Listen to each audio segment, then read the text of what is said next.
Dulu, mungkin perusahaan seluler hanya membutuhkan, space saja dari perusahaan menara, tapi sekarang mereka, juga membutuhkan untuk connectivity yang berbasis fiber optik misalnya. Nah ini juga menjadi opportunity, bagi kami perusahaan menara untuk memberikan, solusi itu, untuk memberikan layanan itu. Sehingga, dalam beberapa tahun terakhir ini, Mitratel juga cukup, agresif ya, dalam membangun fiber optik ya, dalam rangka, memberikan experience atau layanan yang lebih lengkap.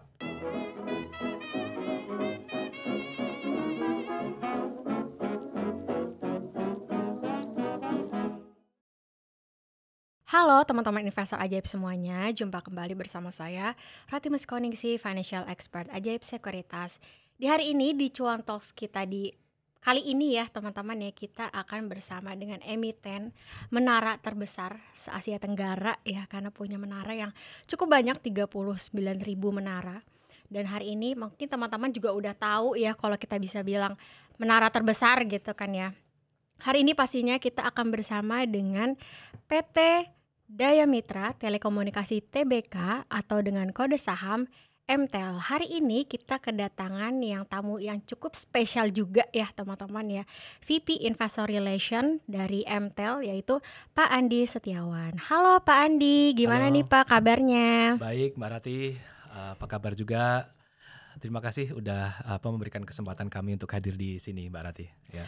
Baik, terima kasih ya Pak Andi udah join juga nih ke kita punya Cuan Talks di kali ini ya, karena Baik, kita hari ini menarik ya Pak akan mhm, bahas bisnis menara. Mungkin teman-teman baik, investor ajaib juga curious gitu ya Pak, gimana sih bisnis menara pada dasarnya? Mungkin Pak mhm, Andi bisa cerita dulu nih buat teman-teman oke investor ajaib yang pengen tahu bisnis menara tuh seperti apa. oke oke, baik baik, terima kasih, Mbak Rati. Jadi, bisnis menara ya, ini basically, infrastruktur yang kami, provide ya, untuk, mobile operator atau Mhm. operator seluler. Nah, tentunya, operator seluler, dalam memberikan layanan mereka memerlukan space tower di kita ya, lalu juga mereka memerlukan, connectivity-nya, mereka juga memerlukan saya pikir solusi untuk, power-nya misalnya gitu. Jadi, eee, kami ya, penyedia menara memberikan layanan-layanan itu, ya. Nah, mungkin nanti kita juga bisa discuss, tren apa, yang saat ini sedang berkembang di industri menara ini gitu ya, dan bagaimana industri ini terus, bertransformasi sesuai dengan kebutuhan, para, mobile, operator itu sendiri.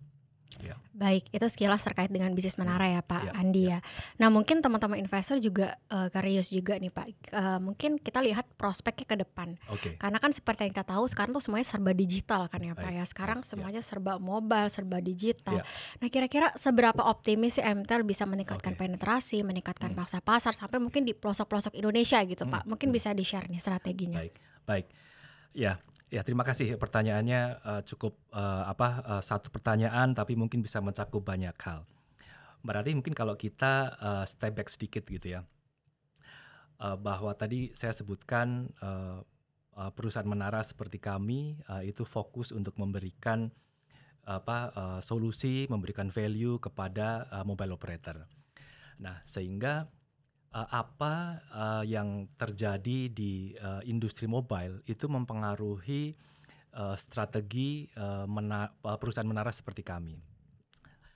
Contoh, eee, belakangan ini strategi mobile operator adalah, mereka lebih fokus pada, core service-nya dan, mendivest, ya aset-aset infrastrukturnya ya, kepada, eee eee, perusahaan menara. Nah, bagi kami, ini juga menjadi opportunity ya untuk kami, bisa, menambah aset ya, mungkin kalau Mbak Rati perhatikan dalam beberapa tahun terakhir ini kami, cukup aktif berpartisipasi dalam, konsolidasi industri menara di Indonesia ya. Kami mengakuisisi, cukup banyak, aset menara, terutama dari, mobile operator.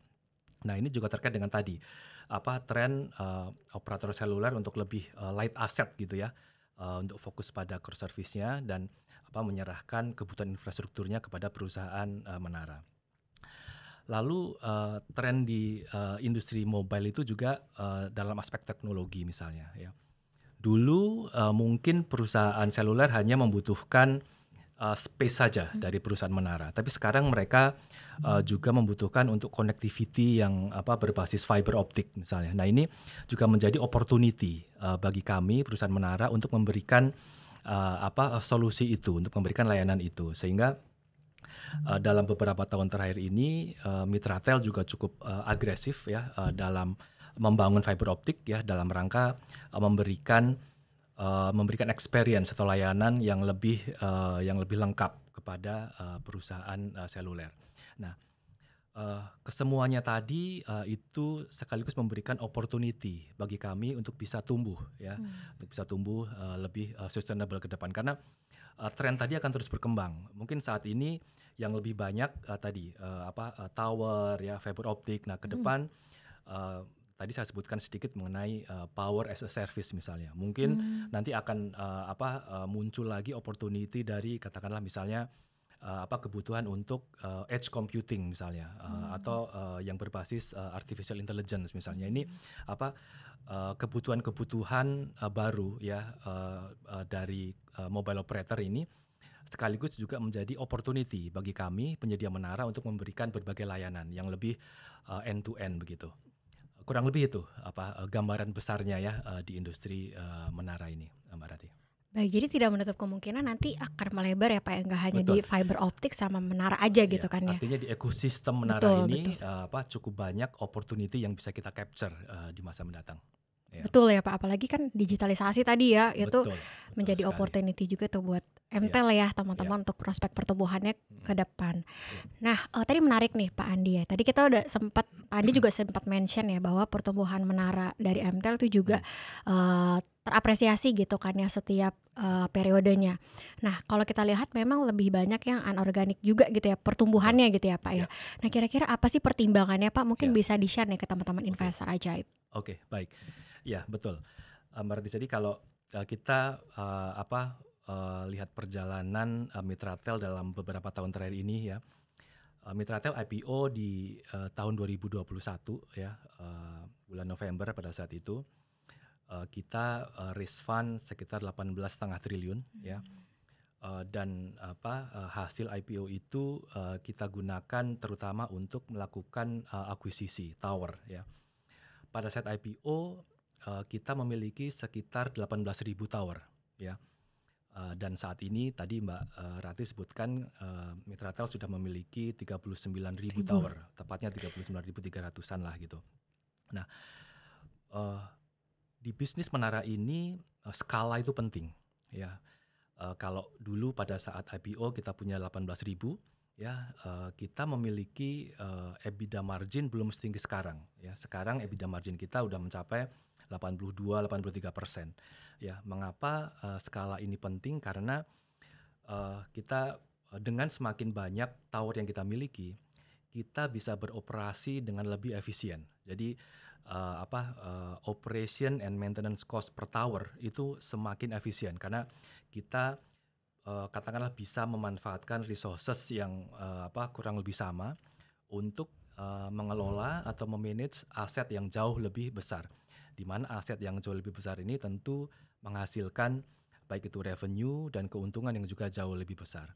Nah, saya rasa skala yang saat ini kita miliki ya, kita dari segi jumlah tower saat ini yang paling besar di Indonesia, bahkan di Asia Tenggara, itu menjadikan kita yang menikmati katakanlah operating leverage lah, dan tambahan aset tadi tentunya tidak terlepas dari keberhasilan IPO kita sekitar 3 tahun yang lalu, Mbak Rati. Gitu. Jadi ini yang akan menjadi fondasi kita ya untuk bisa tumbuh ke depan, karena tentu fokus kita setelah kita mengakuisisi aset adalah bagaimana kita memonetize aset itu. Memonetize dalam arti mengupayakan tenancy ratio yang lebih tinggi misalnya ya, untuk mendatangkan kolokasi di tower-tower kami. Nah, ini yang saat ini menjadi fokus kita untuk bagaimana bisa mengoptimalkan ya tower dan juga aset-aset lain yang kita miliki saat ini untuk bisa mengenerate revenue maupun profit yang baik. Baik, terima kasih ya Pak tadi atas penjelasannya. Mungkin teman-teman juga banyak nih teman-teman investor ajaib yang ikut IPO-nya MTEL waktu itu ya. Mungkin teman-teman juga ingat gitu kan ya, waktu itu sempat ramai juga nih di Ajaib untuk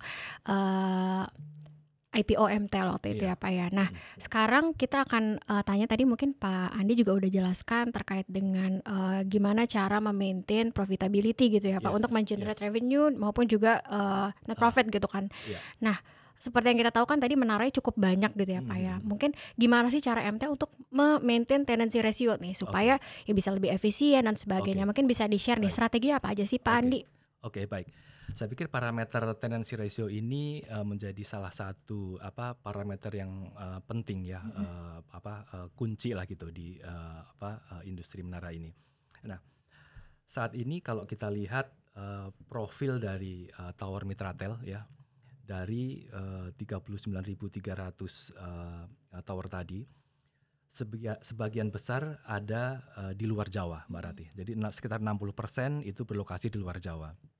Nah, tentu dalam konteks ekspansi mobile operator ini menjadi relevan, menjadi penting karena secara umum mobile coverage di Jawa itu kan sudah cukup bagus gitu ya. Jadi ketika mobile operator berekspansi, secara coverage ya mereka cenderung berekspansi di luar Jawa kan, dan tower-tower Mitratel di luar Jawa cukup banyak gitu, dari Sabang sampai Merauke Mitratel punya towernya.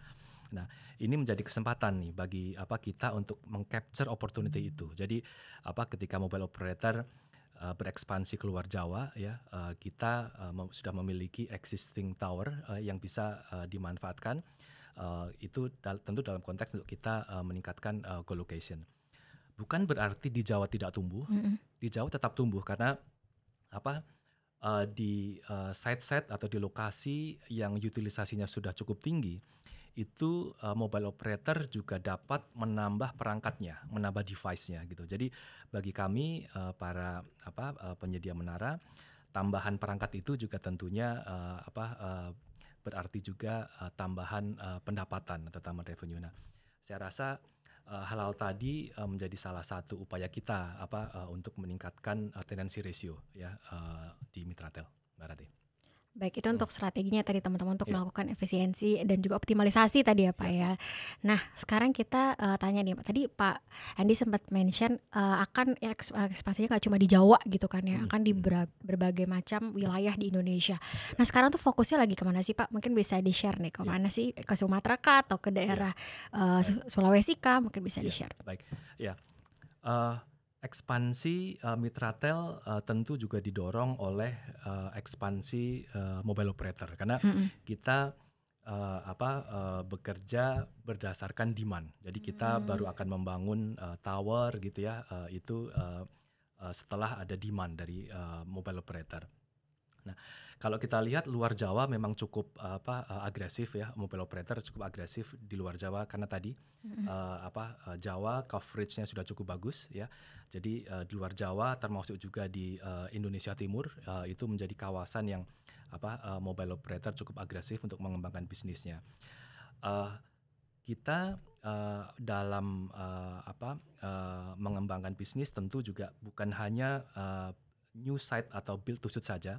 Co-location juga menjadi fokus kita karena tadi saat ini tenancy ratio kita masih 1,51 yang artinya utilisasi kita masih dapat ditingkatkan. Kita masih memiliki potensial upside lah katakan begitu ya di bahasa di capital market gitu. Nah ini yang kita terus upayakan ya seiring dengan kebutuhan mobile operator untuk meningkatkan baik itu coverage mereka atau juga kualitas mereka.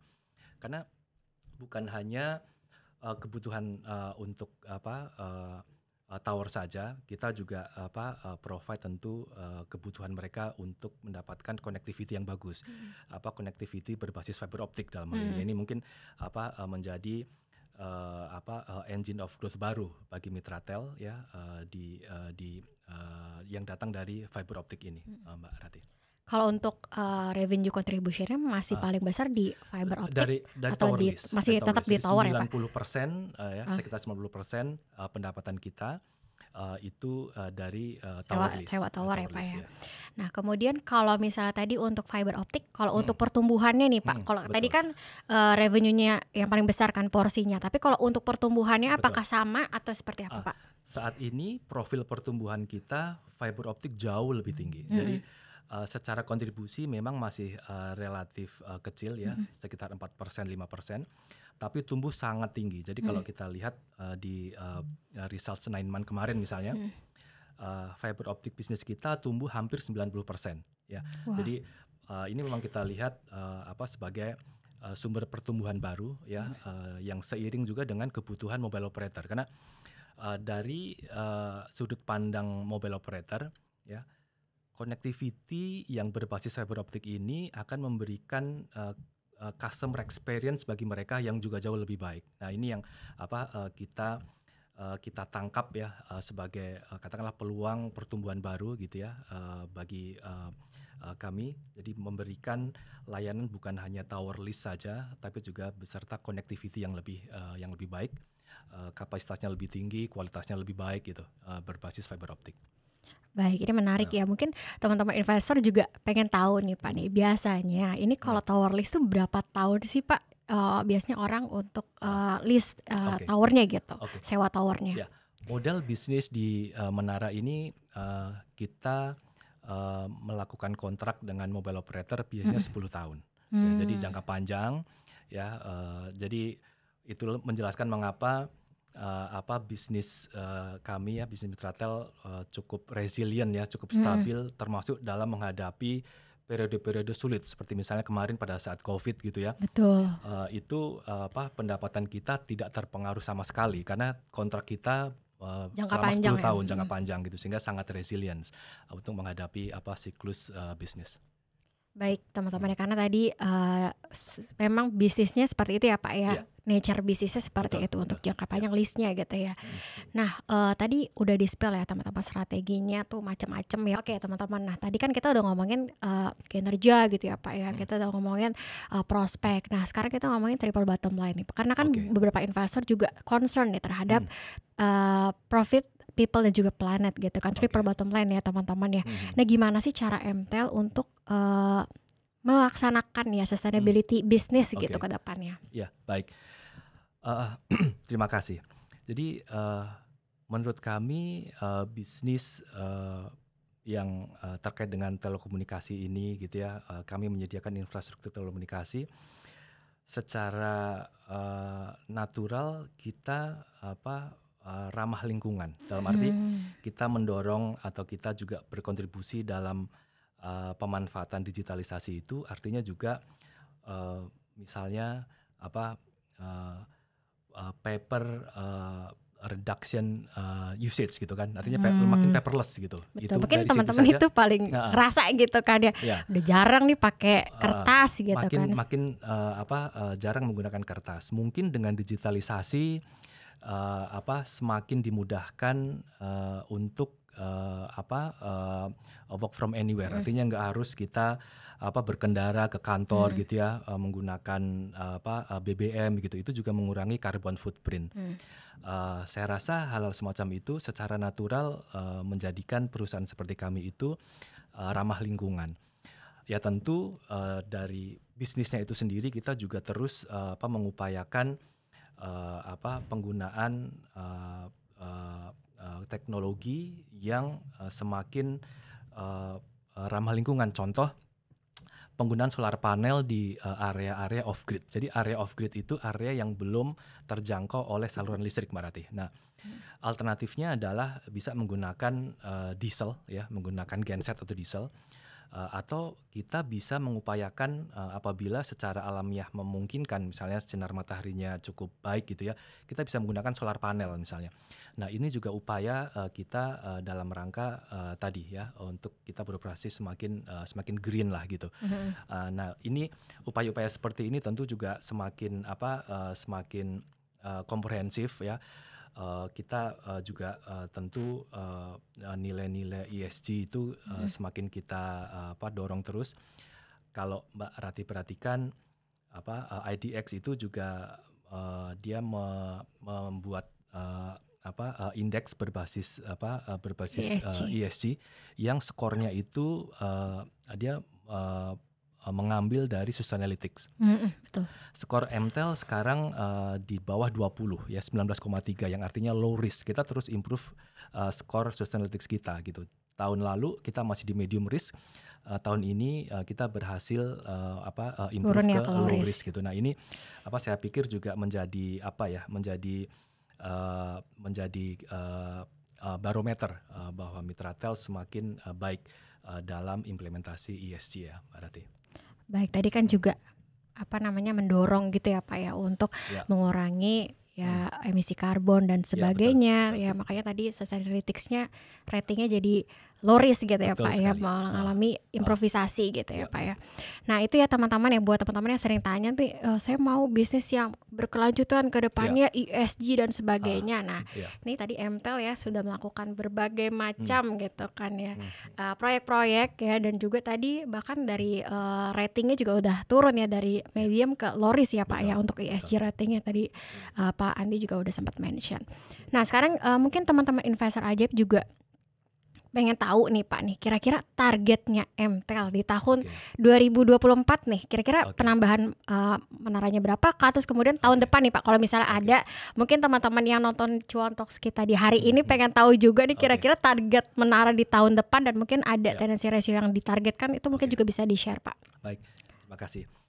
Tahun ini kebetulan sudah menjelang akhir tahun gitu ya. Secara finansial ya, kita berharap revenue kita bisa dapat tumbuh sekitar high single digit gitu ya, yang artinya lebih tinggi dari industri gitu ya. Pendapatan ini sendiri, pertumbuhan pendapatan ini didorong oleh tambahan tenant ya. Kita berharap tahun ini bisa menambah saya rasa mungkin sekitar 3.000 tenant ya, baik itu dari build to suit maupun co-location ya.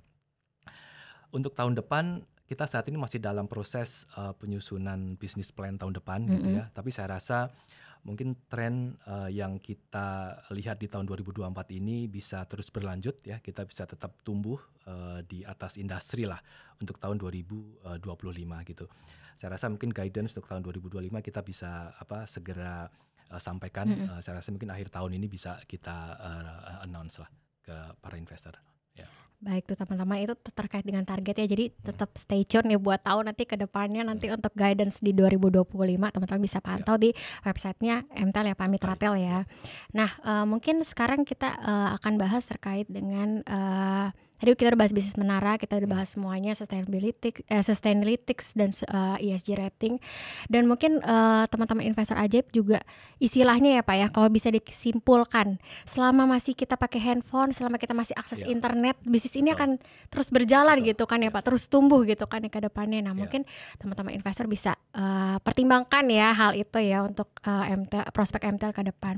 Nah nggak kerasa nih Pak, kita udah akhir sesi nih karena tadi Pak Andi juga udah bahasnya komprehensif sekali ya, dan mungkin buat teman-teman juga yang pertama kali baru tahu nih bisnis menara ya, hopefully teman-teman tadi udah menangkap juga gitu ya secara sekilas kira-kira bisnis menara dan juga prospeknya ke depan tuh seperti apa sih. Nah sekarang mungkin kita mau minta closing statement nih dari Pak Andi. Ini kira-kira buat teman-teman investor aja ada nggak sih Pak yang disampaikan untuk teman-teman investor? Baik, terima kasih Mbak Rati. Jadi teman-teman investor, Mitratel akan terus berinvestasi ya. Kita terus membangun tower ya, beserta ekosistemnya ya, baik itu fiber optik ya maupun power ya, untuk bisa melayani mobile operator secara lengkap, secara komprehensif. Harapannya ya kita bisa dapat terus tumbuh ya secara berkelanjutan ya di masa mendatang ya. Jadi saya rasa industri menara ini ya, tadi Mbak Rati juga sampaikan, selama kebutuhan untuk komunikasi ini terus berjalan, Mitratel ya sebagai penyedia infrastruktur juga bisnisnya akan terus dapat berkembang ya seiring dengan kebutuhan masyarakat Indonesia dalam berkomunikasi. Saya rasa itu Mbak Rati. Baik, thank you Pak Andi udah main ya ke kantor Ajaib Sekuritas dan juga udah sharing nih ke Cuan Talks di acara podcast kita hari ini ya. Nah, thank you so much juga buat teman-teman investor Ajaib. Jangan lupa ya teman-teman nonton video-video dari Ajaib yang lainnya. Nah, mungkin kita bisa say bye dulu nih buat teman-teman investor Ajaib Sekuritas nih Pak ke situ. Dah, sampai jumpa. Sampai jumpa.